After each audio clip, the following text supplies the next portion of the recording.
As I've said before in this committee, there has been an undeniable rise in anti-Semitism and hate speech across the country and around the globe.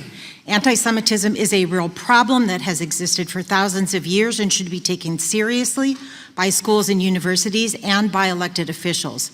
Jewish students deserve to feel safe and be safe on campus and everywhere. No one should be afraid of harassment or discrimination because of their faith. And I strongly condemn acts of violence and want to emphasize that people who break the law must be held accountable.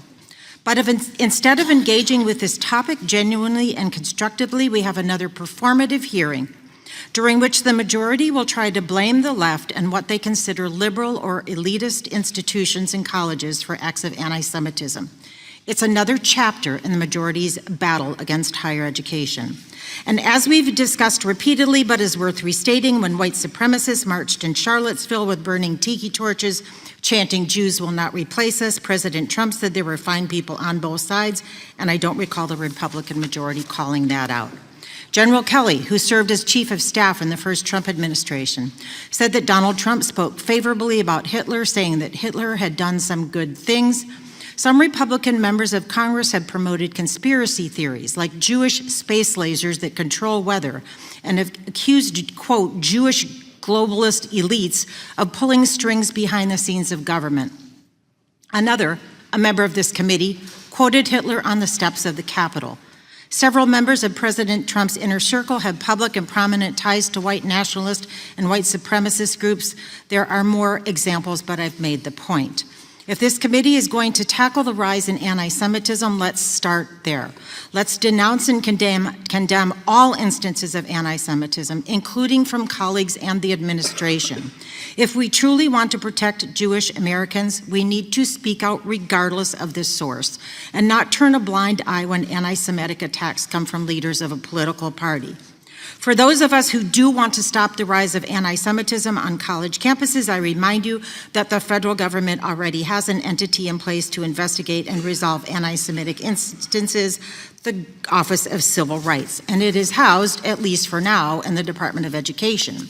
But unfortunately, Secretary McMahon has fired almost half of OCR's staff and closed 7 of their 12 regional offices. President Trump's recent budget called for a 35% cut to the Office of Civil Rights. Will any of the Republicans on this committee stand against the dismantling of the Office of Civil Rights? I doubt it, because that would require a real commitment to combating anti-Semitism. And if you truly want to stand up for the Jewish people, condemn the white Christian nationalism seeping into policy in the White House. Speak up against the attempts to end the separation of religion and government. Show your support for freedom of religion. It is unconscionable to weaponize the real problems of the Jewish community for political gain, and I'm not going to engage in more back and forth in this hearing with people who call out anti-Semitism when it's part of their anti-higher education agenda, but not when it's coming from their side of the aisle. Mr. Chairman, I request unanimous consent to enter in a statement into the record from Northwestern University in which more than 100 Jewish faculty and staff members raised serious concerns about how Congress is addressing anti-Semitism. They say we come from different points on a political compass. We express our identities as Jews in myriad ways, but we are united by the conviction that our Jewishness must not be used as a cudgel to silence the vigorous exchange of ideas that lie at the heart of university life. And I also request unanimous consent to insert into the record a statement from the Jewish Council on Public Affairs and a broad coalition of Jewish groups in which they emphasize that they, quote, firmly reject the false choice between confronting anti-Semitism and upholding democracy.